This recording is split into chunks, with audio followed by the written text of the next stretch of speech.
Hi, I'm Ece. And I'm Heather.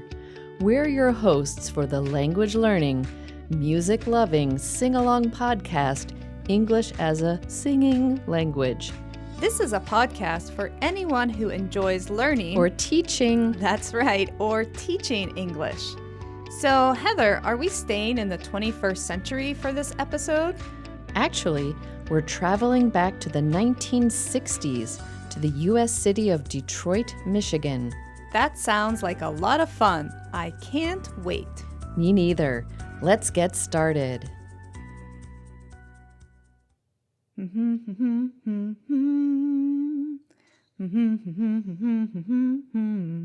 Oh, hi, Heather. How's it going? I'm doing really well. I was listening to you humming that song, and I was thinking, Ece, you've got a lovely voice. You know, you could have been a singer. Ha ha. I don't think so. I think I made the right choice with language teacher. I do love using music to learn English, though. Me too. And speaking of that, what song were you humming just now? It's called The Way You Do the Things You Do. It was written by Smokey Robinson and recorded by the famous Motown group The Temptations for their 1964 album Meet the Temptations. So, is Motown a style of music, Ece? That's a good question, Heather. Actually, Motown refers to any type of music that was recorded in or had the style of the Tamla Motown recording studio. The Motown studio was founded in 1959 in Detroit, Michigan, and it was the first recording studio with an African-American owner, Berry Gordy. Wow, that's really interesting. And are there any special characteristics of the Motown sound? Motown music is often described as pop soul or a sort of upbeat pop rhythm and blues or R&B. So there are a number of influences which give it its unique sound. And who are some of the most famous Motown artists? There were so many incredible singers and bands who recorded songs at the Motown studio. Berry Gordy signed Marvin Gaye, the Jackson 5, the Supremes, Stevie Wonder, and I'm sure you've heard of them. I have. They're all very well-known singers. Berry Gordy also worked with Smokey Robinson and the Miracles, and Smokey Robinson was the one who wrote The Way You Do the Things You Do, the song we're talking about today. And I'm guessing then that the Temptations, who recorded it, also recorded at the Motown studio? That's right, they did. Is there anything else we should know? Well, Otis Williams, who was a member of the Temptations, told Mojo magazine in February of 2009, quote, "The first time we heard the song, we loved it. The melody swung and the lyrics had lots of charm. They were silly in a way, talking about a girl you loved as a candle, a handle, a school book, a cool crook, a broom, a perfume. But typical Smokey, he made it work." Okay, I'm sorry, but that does sound a little silly. Candle, handle, school book, cool crook, broom, perfume. That doesn't sound like a typical romantic song. No, it doesn't. But you know what's interesting about those words? You mean that they rhyme? Exactly. Words that rhyme have the same ending, but a different letter or sound at the beginning of the word. Rhyming is used a lot in songs or poetry. So words like bright And sight. and light, And night. I can definitely see how that would work in a song, right? Exactly. So when the lead singer sings, "You've got a smile so bright," You know you could have been a candle. "I'm holding you so tight," You know you could have been a handle. every other line of the song rhymes. There's bright And tight and candle. and handle. That's really catchy. And it's also fun pronunciation practice. It is. There are more verses too.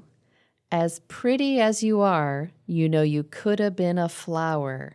And if good looks were a minute, you know you could have been an hour. So flower and hour rhyme. That's right. And I think that's a really cute comparison. If attractive is 1 minute, then you are a whole 60-minute hour of good looks. How about the way you swept me off my feet, you know you could have been a broom? What does that one mean? You know, if you sweep someone off their feet, it means that they fall head over heels in love. That doesn't sound very romantic. It sounds kind of dangerous. Well, falling in love can be dangerous, I guess, but those two expressions, to sweep someone off their feet and to fall head over heels in love, can both be used to describe that feeling. And what about, and baby, you smell so sweet, you know you could have been some perfume? That's a very sweet thing to say. Actually, I read that the inspiration for this song came from when the band members of the Temptations were talking with the band members from Smokey Robinson and the Miracles, and they were trying to come up with the best pickup lines. The best what? The best pickup lines. Before there were dating apps or social media, if you wanted to find a romantic partner, you actually had to go out and talk to a person in real life. I remember those days. So do I. But anyway, a pickup line is used to get a conversation started with a person who catches your eye, a person that you think might be interesting to talk to in a romantic, dating kind of way.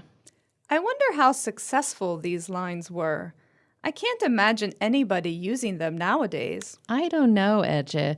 Some of them are pretty adorable. The way you stole my heart, you know you could have been a crook. And baby, you're so smart, you know you could have been a school book. Another cool rhyme. Heart, Smart, crook. book. And a crook is another word for somebody who steals things, right? Yep, like a robber. You know what else I'm noticing about these lyrics? You make my life so rich, you know you could have been some money. And baby, you're so sweet, you know you could have been some honey. Are we talking about more rhyming? Money, honey? Those are great rhymes and great comparisons. But I'm also noticing that all of these sentences are really good examples of sentence intonation. Oh my gosh, you're right. I didn't notice that before. So, you got a smile so bright. The beginning of the sentence is unstressed and reduced. They don't sing, you have got a smile, but what happens naturally is that it becomes, you gotta. And the stress is on smile. You got a smile so bright. Cool. And same thing with, you know you could have been a candle. They don't sing, you know you could have been. That part gets reduced and the stress is on candle. Wow, there are a lot of interesting language features to practice in this song. There are. There's just one last thing I want to point out before we sing. What's that? Did you hear how in each comparison they use could have been or could have been? I did. Is there a special situation where we can use could have plus the past participle? There is. We use could have to talk about something that either was or was not possible in the past. Like when I said you could have been a singer, I still think that's possible, Ece. Nah, I think I'll stick with podcasting. So, are we ready to listen? I think we are. You'll find a link to 2 versions of this song in the episode notes. The first one is the original 1964 version by the Temptations.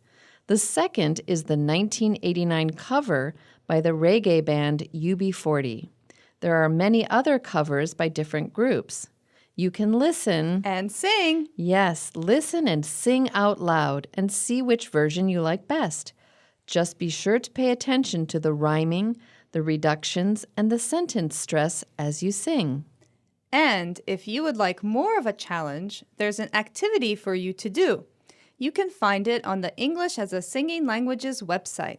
There's a link in the episode notes.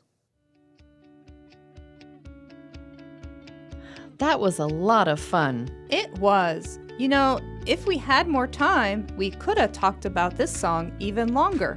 That's true. I feel like I could have talked about it forever. but it's probably best to stop talking and start singing. One last thing. If you like the podcast, make sure to give us 5 stars and tell all your language-loving friends to listen. Yes, we greatly appreciate that. We also love to hear from you. Follow us on Instagram, contact us via our website, or email us at singinglanguages@gmail.com. Tell us what songs have helped you learn English. Until then, have fun and Just keep singing.